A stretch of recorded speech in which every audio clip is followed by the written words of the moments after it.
Arestado ang 5 ka sospek atol sa search warrant operation sa kapulisan sa General Santos City.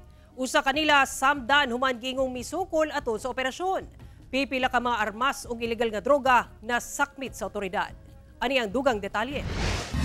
Pasado alas 9, Miyerkules sa buntag, diyang nagpaygayon og search warrant operation ang kapulisan sa General Santos City sa tulo ka balay sa Barangay Labangal. Sa unang balay, 4 ka lalaki ang arestado, samtang 1 ka lalaki ang arestado sa ikaduhang balay apan misangpot kini sa pinusilay diyang misukol matud pa ang maong sospek ug walay nadakpan sa ikatulong balay.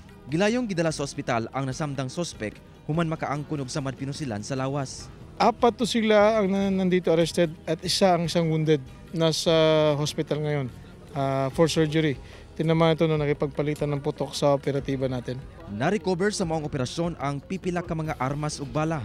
Doon na say pipila ka mga iligal nga droga ug uban pang paraphernalia. Itong mga nakuhang baril at itong mga baril is backyard made. Siguro pinapagawa lang nila ito kung hindi man sa other provinces or other places. And then itong mga drugs na ito yung titingnan natin yung saan talaga yung source nito. Gilimod sa usa sa mga sospek nga ila ang mga nasakmit nga droga. Hindi na masami yung droga, sir.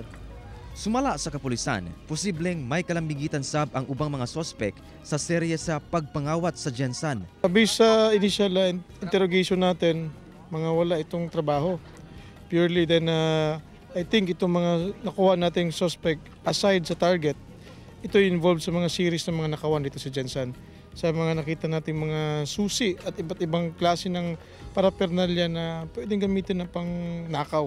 Gilimod sab sa usa sa mga sospek ang giingong pagpangawat. Comment na lang ako, sir. Lagi may istorya.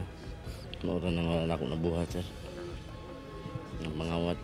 Posibleng mag-atubang og kasong paglapas sa RA 10591 kon Comprehensive Firearms and Ammunition Regulation Act ug RA 9165 kon Comprehensive Drugs Act ang maong mga sospek.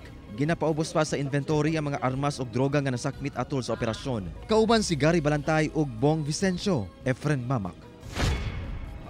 1 Mindanao.